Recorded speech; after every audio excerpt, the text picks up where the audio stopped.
you don't engage with the product, you become the product. And it's not about whether or not you're ready for AI. AI is already happening to you. It's a matter of you taking the opportunity to educate yourself on it. If you believe we can change the narrative, if you believe we can change our communities, if you believe we can change the outcomes, then we can change the world. I'm Rob Richardson. Welcome to Disruption Now. All right. Welcome to Disruption Now. I'm your host and moderator, Rob Richardson. As always, we bring you stories of people that are changing the world through social action or social innovation. And Erin Reddick is one of those people that with ChatBlackGPT, she's really caught the AI movement by storm and making sure that it was inclusive, intentional, avoided bias. And she's still a warrior and one of the first to innovate in that space in terms of making sure that we are intentional about it and that we're inclusive about it. And one of the most important technological revolutions that we've ever seen in AI. And I'm honored to have her as a friend. She'll also be at the next MidwestCon. So we have a lot to discuss and to go over, and I'll see her in DC soon. Anyway, Erin, how you doing today? I'm doing well. Thank you for having me. Awesome to be here. Yes, very excited for MidwestCon. Yeah, very excited to have you, for sure. So curious. So you just jumping right into it. What was the spark that got you into AI in the first place, and specifically sparked the idea of ChatBlackGPT? Yeah, I mean, my story goes that I was laid off from Meta, and I had worked there for a couple years and really kind of made it my whole identity. So when I lost that job, I really felt like I didn't have ownership over my relationship with technology as a Black woman in tech. And it didn't really sit right with me. So I decided to take that into my own hands. And I was like, what's the most tech forward thing that I can just dive into and learn everything about? And I chose AI. This was late 2023.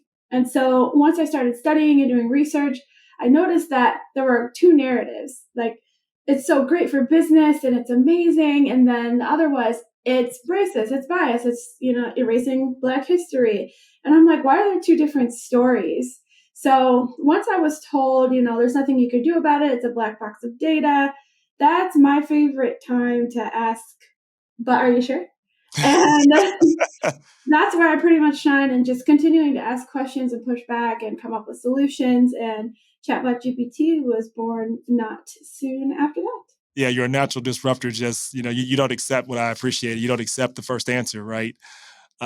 Interesting you say your identity, and it really resonated when you talked about your identity and kind of, you didn't say this, but I'm projecting, and if I'm wrong, you can push back, but after your layoff kind of had an initial identity kind of crisis on what you wanted to be and where you wanted to go. And my guess is it wasn't just tech, it was with you as a person, because you saw yourself, and we often see ourselves as attached to what we are doing, right? Mhm. And so I've shared this story that it also relates to me. Like, my identity was, before this, I was in, politics. I said I wanted to be, the president of the United States, the first Black president of the United States. Obviously, I won't be the first Black president of the United States, and I have no aim to be president, right? But I used to, right? And my identity was tied up in politics. And make a very long story bearable, got a lot of votes and still lost. And, it was hard for me to reconcile that. But often I tell people, and I think you've taken this advice unknowingly, or maybe knowingly you did, that your identity isn't tied to what you do, but to what your values are and how you have an impact in the world. Not a position. And you getting laid off from Meta didn't make you less worthy or less smart, but it often feels that way, right? Mhm. And it felt that way to me. It feels like a rejection. How did you deal with that? Obviously you've recovered well, and it worked out for the best. Mhm. Take us through that moment when you went through that initial identity crisis or rejection, or however you felt about it. What did you do to take yourself to move beyond that, to be able to take the next leap into what's now ChatBlackGPT? I mean, to be honest, I'm very good at recognizing cause and effect, like root analysis. Like, I understood months before I was laid off that I was going to be laid off. I got put on a very senior team because I could hang, but like I'm working alongside my manager and other managers. It's just a bunch of managers and managing like tens of millions of dollars in vendors of tools that I know are going to be cut. And it's like, if the budgets for these tools are being cut and I'm managing the vendor relationship, where do I fit in? Right. And so I was, having a one-on-one with my director, and I was like, I'm not going to work any harder than I already am because whatever decisions that have been made are already made. And I just was very resolute to that. And she was like, it's very sobering for you to say that, and I appreciate your attitude towards all of this. It's extremely difficult, blah, blah, blah. And so I started my grieving process while I was still working there. I Mm. went to all the cafeterias. I touched the felt on the wall. I played in the music rooms. I stayed late. I came early. I clicked my badge a few extra times, but I knew it was coming. And when it all happened, I also knew I was going to get a severance. And that was the first time that I had a lump sum of cash money in my hands. And I wanted to not waste the opportunity to just do something. And I kept hearing this voice in my head that was like, it's now or never. Are you actually an entrepreneur? Because I've had my business license for years and years and years, like 10 years, and I never reported any revenue. 2024 will be the first year that I report taxable income, and I'm so proud of that. Let's go. Yeah, I'm so proud of that. I mean, shit, it might be half of what I was making, but I still made half of what I was making Hey, by myself in hey, like there's nothing to substitute when you have to go out and you have to hunt and keep it. Like, do not. I want you to. I do not want you to downplay the magnitude of what you've done because it is incredible. It is not easy to do that. And most businesses don't make any type of taxable profit. Okay. Like that's what people like. People get lost in this, what this actually is, because social media has, you work for Meta, they're good at selling, the algorithms are good at selling fantasies.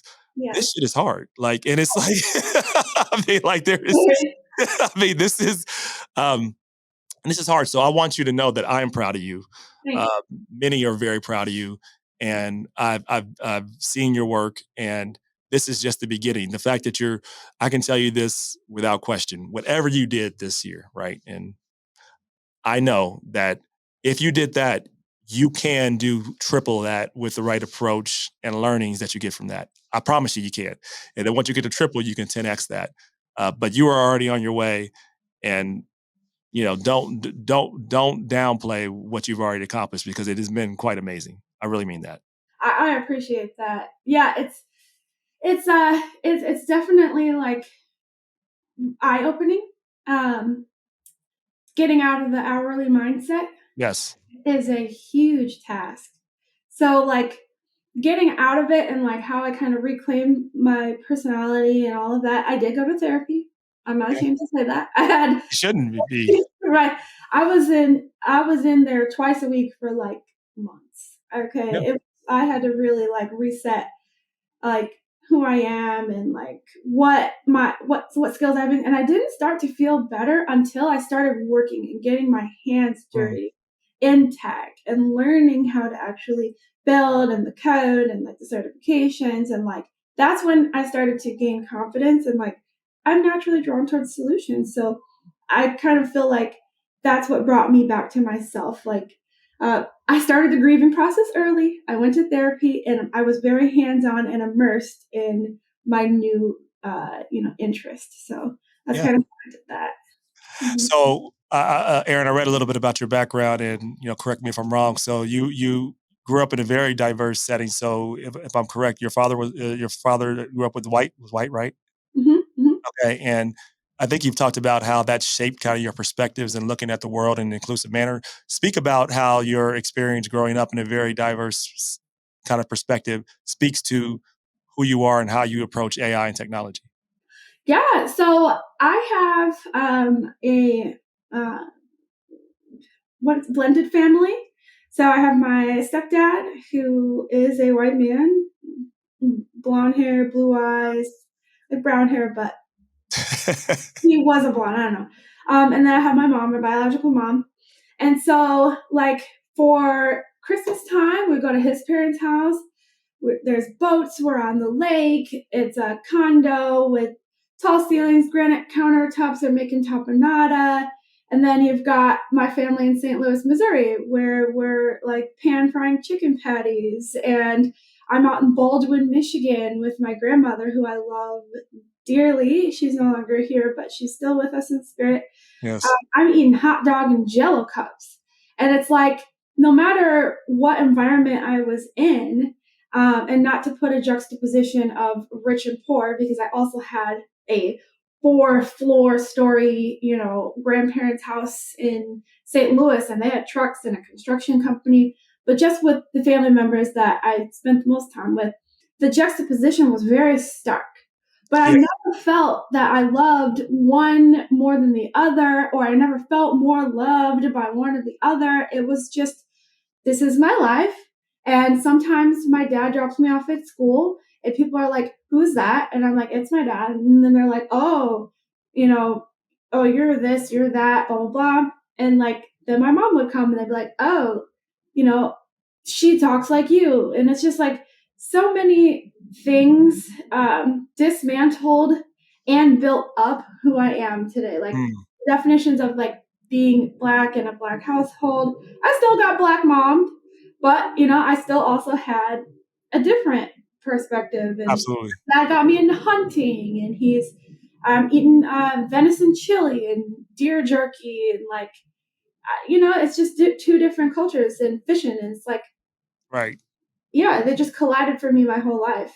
So, Yeah. Erin, excuse me, I'm curious on because I kind of in your description think about like you probably had some challenges with some of your peers in terms of them trying to put you in a box. That's what I felt like you were getting to because I've been through this too, right? Mhm. And I wonder how that's both informed you and how you navigated that, right? Because I had to navigate the ridiculous definition of what it's supposed to mean to be whatever the definition of being black is supposed to mean, Yeah. whatever it means to talk black, to be black.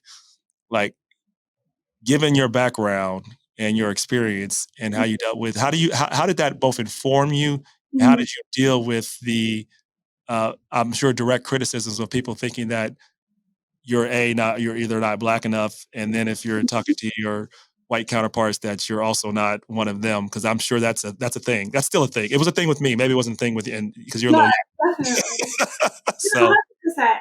Yeah, I definitely have had some really traumatic experiences. Like your why you talk so white, why you act like a white girl. Like it was like white girl Erin. And then my name is already not very black. It's Erin Reddick. It is literally not a black origin, like Reddick. And then you have white friends. I was like into like, I don't know, emo. I got into my emo phase. They were all white, and they're making fun of your hair and like running their fingers through saying the black your jokes they think is cool. Yeah. yeah, and saying all the things they shouldn't say and testing boundaries, and it was very difficult because I wasn't gonna be you know twerking to T-Pain, but I also wasn't being mosh pitting. So it's like I just never danced. But it helps with how it informs my design for the product, because when people say, "Oh, well, you can't represent," how can you say represent all? Black people. Black people aren't a monolith. If anybody understands that, it's definitely also me, that we're not a monolith. And so I very much am open minded to all walks of Black life when considering data and information and stories and things that are donated for the tool and how it actually acts and provides output. So with AI, speaking more about that, because we're talking about like AI is uh, it's what you put in is what you get, right? In terms of making sure it's trained, that you give it the correct information, and that's why Chat Black GPT is so important because our perspective isn't there. A lot of times, it's not those who are building put their perspective first, like it hit, like as they say with history, the history is written by the winners, right? So on Yeah. and so forth. It's kind of true with data too, but I'm curious, given some of the challenges, and you're obviously with what you're doing, you're taking a step at addressing some of the challenges. But what do you see as the greatest challenge in the future with AI? And actually, let me state the question another way. What do you see as the worst case scenario when it comes to AI? All right. That's the first question. What do you see as the best case scenario and how do we make that happen? Sure. I think like worst case scenario with AI is that the general public doesn't have access to it anymore, and we're only subjected to it. I think that's worst case scenario because then we don't have an opportunity to build, we don't have an opportunity to create the technology in a way that it can serve our communities. And we kind of lose autonomy, we lose a lot if we don't have access to it in order to build it. And I know that some people might expect worst case scenario is that it takes over the world and starts killing everyone. But I think that scenario exists with or without AI. Yeah.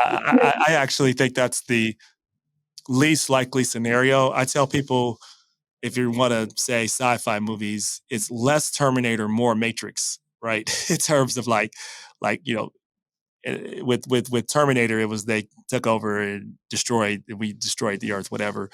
With Matrix, it was more like the algorithms were giving people what they wanted, right? And and people were mindlessly following without thinking about it, right? I think that could be a scenario where it's where only a few have access to it. We have digital dictatorships Mhm. and algorithms are influencing because they already are to some extent, right? In terms of how things are with social media and things like that. Now with algorithms picking up to a new level, uh, knowing us at a better level and being able to learn, um, it could exacerbate that issue and that problem if we don't have some intentionality and thought process about it. So yeah, so I guess that's the worst case scenario. I agree with you. How do we make the best case scenario? What is the best case scenario in your mind and how do we make that happen? I think the best case scenario is that AI is used to solve like basic human rights concerns like hunger, housing, clean water, medicine, like using AI to advance research faster and help everybody just live a normal, decent life. I think that's best case scenario. And best case scenario, as far as let's say that that was already a standard, is that people understand how to use AI to bring out the best in themselves Mhm. and really explore and expand and explode like just who they are and scale themselves and what God gifted them with and how their beauty and talents can grace the earth and other people around. Like, I really think that it should be about helping us spread our true selves rather than recreating versions of ourselves. I love that. I think that was a mic drop moment. So it's about spreading our true selves versus just recreating or copying things. I feel like or ourselves. That's a gem. That's a gem. We're gonna have a mic drop moment for that. It really is. So I talk about that in terms of like I think of it like if we had Einstein's, Benjamin Banneker, other geniuses and others that were around, Mm-hmm. AI wouldn't replace them and their great inventions and thought processes, but what it could do is expand or 100x what they were able to output, right? Right. Yeah, that's how I see it because I don't think there's a lot of concern about like um, it like replacing all of human creativity, which I don't think is at least right now even in the realm of possibility. Like I think artistic intelligence is what we need to look for, not artificial intelligence. It doesn't replace us. It done right enhances us. So let's work through the average person because although it seems like it, most people still probably don't use um, generative AI and AI at at a level that they should, or mostly probably still not at all.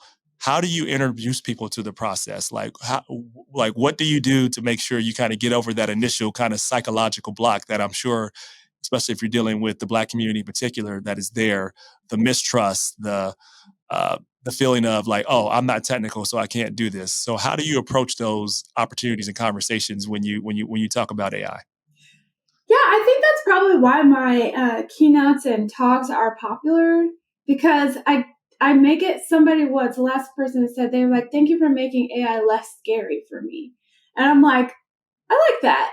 It's like when people think about coding, I remember the first time my dad was like, "Move to Seattle, be a software engineer." I'm like, "What is software?" I'm like, "What do you mean code?" Like I didn't understand how numbers and screens like just made things happen. Obviously, I'm interacting with technology, but how to create it, I could not connect those dots for the life of me until I started working at it and actually working at these companies, and then I can understand it. And I think it's kind of the same for AI. It's happening, I see it, but I don't understand how it's doing what it's doing. And so I just break it down like people say that the number one coding language in the next, I don't know, 5, 10 years is going to be English, right? Hmm. And it's because algorithms, like it's words. You're telling it with words. I break it down like it's like a parent. Like AI is like a child. The algorithm is like a parent telling the child, these are your core values. This is wrong. This is right. And then the kid is just looking at things and like taking in the information, but it's really not organized because it's a child. But it's just Yeah. taking it all in. And it's up to you as a parent to guide the child to grow up and do good in the world. And Hmm. so that's kind of how I help break it down for people so it's like less scary. And with the whole thing of, So uh, AI is the child and the yeah, algorithm is the parent. that's how I look at it. And how do you see the human interacting with the algorithm or the AI? So do you mean like the child like interacting with the world around it? Like, Or if it's the so like, because if I'm hearing you right, you said the algorithm is guiding the AI. So I guess to rephrase the question, because it feels like you were getting to that we are guiding the principles yeah, around what the algorithm is. Is that how you see it? And then that then guides the AI as the child. right. Yes, and we have to remember that we're in charge. So, like, Yes. I always tell them when you start, don't use AI blindly. Like, don't go into it and expect it to lead you somewhere. Allow it to help you get where you're going or help you challenge yourself. Um, Mm. and so what I say is let AI inform you, not perform you. Mm. Say it It's again. Say that again. just letting it inform you Let and AI inform you, yes, not perform you. there you go. I like that. Yeah. So that's how I try to like make it more approachable for people. And then I show them the back end of like these custom AI engines. And it's like, it's really not all that. Now, when you're No, building one from scratch, no, that's different. Yeah. very different. But the average person can create their own custom GPT and they don't realize it. Yeah, and people have to get caught like it's you just made a lot of really great points about the necessity of bringing the authenticity of who you Mhm. are and understanding who you are first. Right? Yeah. In a world where everything is artificial, authenticity reigns supreme. So think about like you still this is why like critical thinking, understanding principles and developing your own set of creativity Mhm. will not go away. It'll only become enhanced. But I think people think that they can turn off their brain and use AI. That's not going to work. And what it could do is that AI can give you something where you don't guide it appropriately. You're not clear on what you're saying, and then you get the most mild example, you get a bad answer. Yeah. On a horrible example, you get something where it instructs a customer to get all your money back, or the car crashes because you weren't clear with how you guided the child. Mhm. Yeah, so this is why your work is so important. I love to talk about. So we talked about the worst case scenario, the best case scenario. Mhm. When you're starting off, you give people the back end, you give them the support. How can we, from a systemic level, make sure more people are getting the knowledge and are getting the access? That's the first question. The second question is, what's the one thing, if you had to advise someone right now that doesn't know anything about AI, what's the one thing they can do to really get started?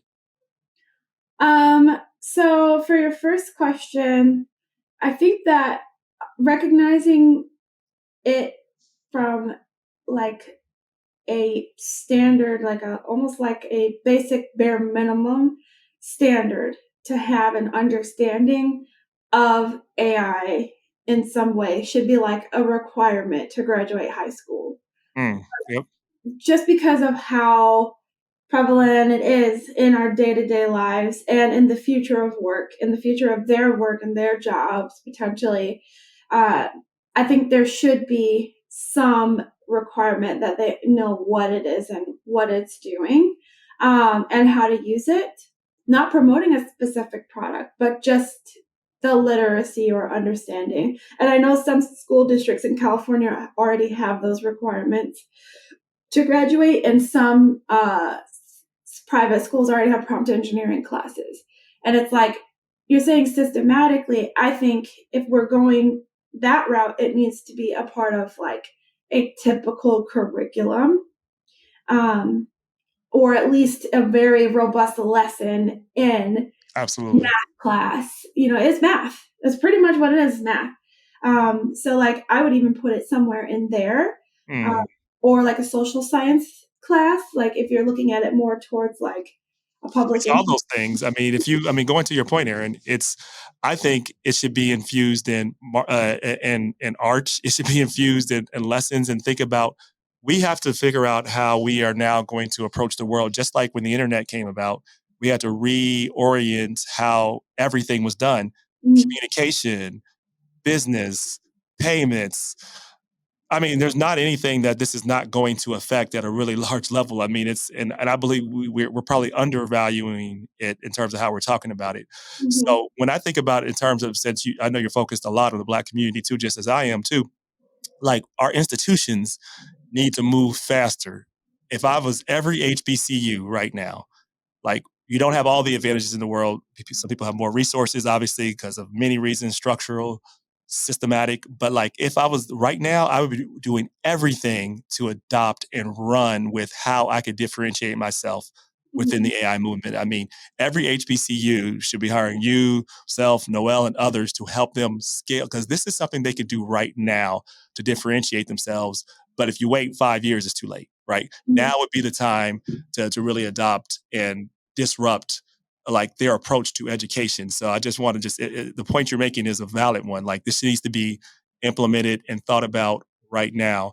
But I think people are overwhelmed. So, and then I want to get to a couple of rapid fire questions, and then we'll close out. I'm sure people are overwhelmed when you when you show all the opportunities with AI. Like, when people get to you and they just feel like they can't start, like, what do you tell them?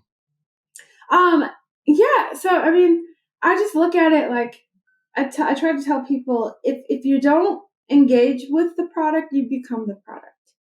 And Mm, it's not about whether or not you're ready for AI. AI is already happening to you. It's a matter of you taking the opportunity to educate yourself on it and make yourself a part of the narrative of AI in your life. It's like, preach. yeah, you gotta actually like use it and take advantage of it in the way that you can, because other people are, and they're getting a lot further ahead. And that tech divide it's not just a matter of, oh, I don't have a laptop or a computer. It's, I'm not using AI technology at all in my business or in my school or teaching my kids. And that is like the Yep. tech is so much bigger and dividing so much faster, except when at least I've created what I call a culture intervention, where I'm just creating a safe space for Black and Brown communities to engage with the technology in a way that is relatable and significantly less harmful. And the main things that I do is it sources from Black owned content, Black authored content first, which makes it a lot less biased because you're learning from the community you're asking about.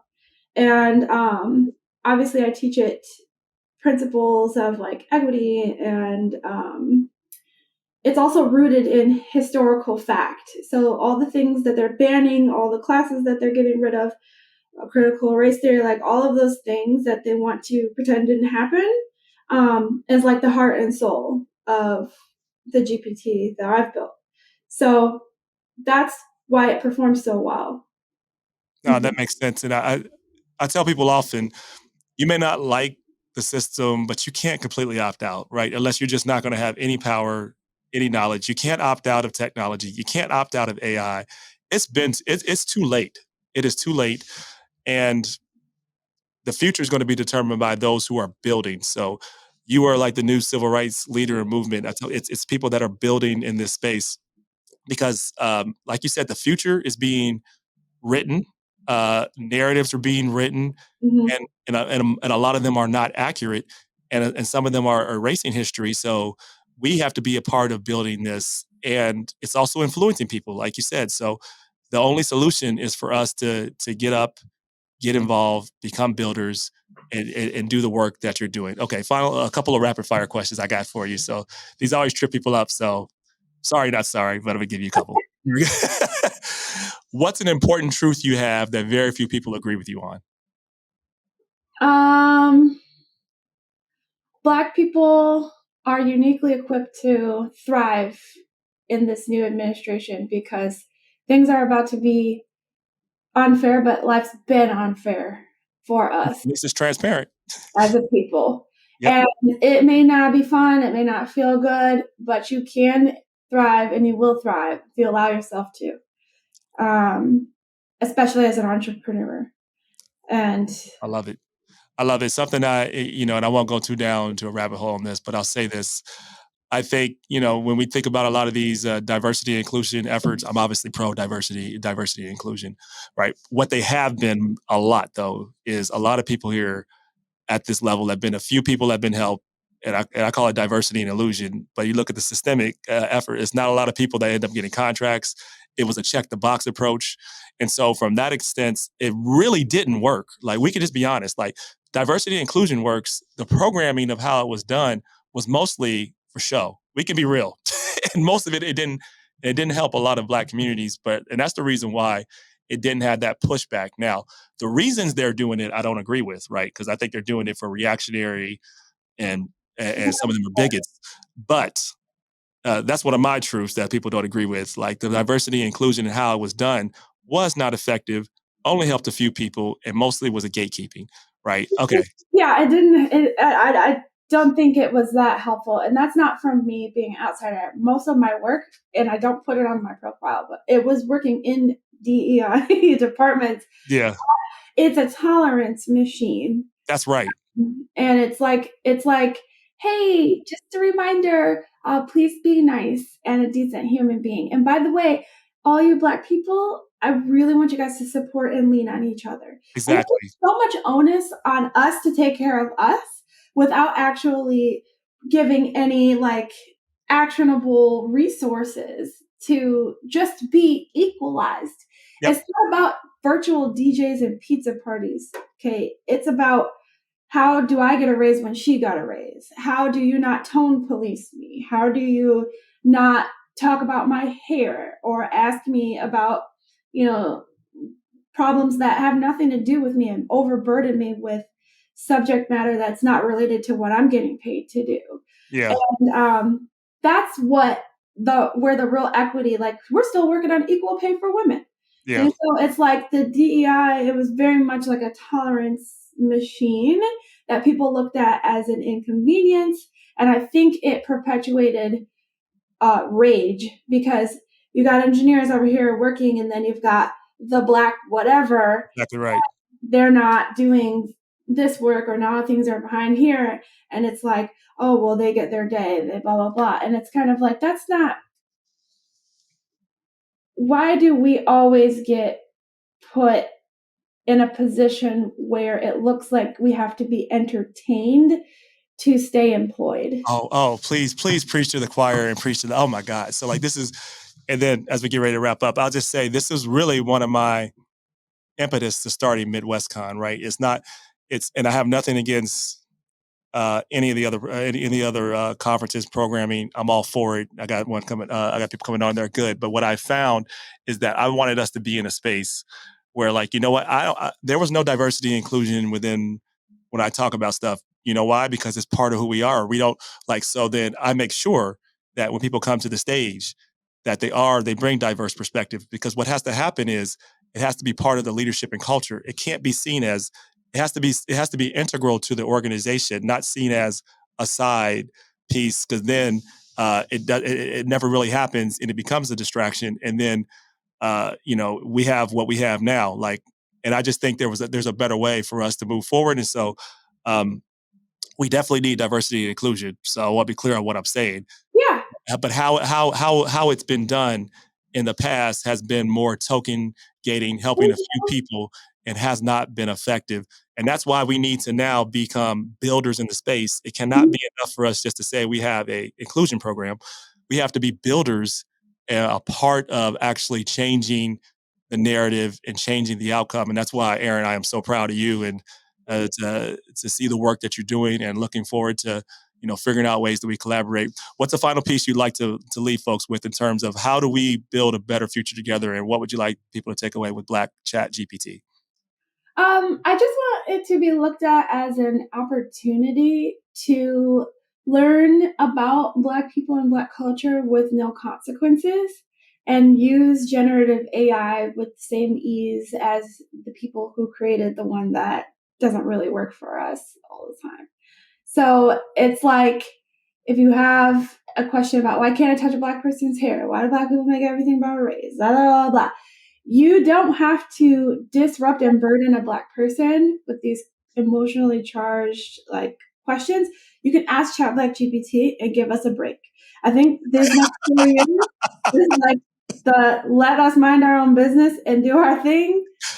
And that is exactly what I'm focused on. And so use ChatBlackGPT, and then Black people, it's actually going to help you create business plans or strategies with systemic oppression in mind. It's going to actually acknowledge oh, you might run into these hardships. Remember to ask these questions when you're in this setting, because these are the things that are going to be working against you. It's like a strategy. It's like somebody in your corner who's like, hey, this is the world. Here's how you can navigate it with street smarts, internet street smarts, essentially. So, but yeah, I want people to use it. I use it. I'm a fan. Oh, thank and you. I encourage everybody to use it. Of course I do. You sound like you were surprised. But it's, like I said, we're going to continue to build and work together, for Mhm. sure. Erin Reddick, ChatBlackGPT. Make sure you check her out. Uh, if you need to book her as a speaker, highly recommended. She is very knowledgeable, very entertaining, and a wonderful person overall that is working to really make a difference in the world. I'm proud to call her a friend and a fellow disruptor, and looking forward to working more with you. Erin, it's been a pleasure. Thank you so much for coming on. Thanks so much. All right, see you Hold on later. one second before you go.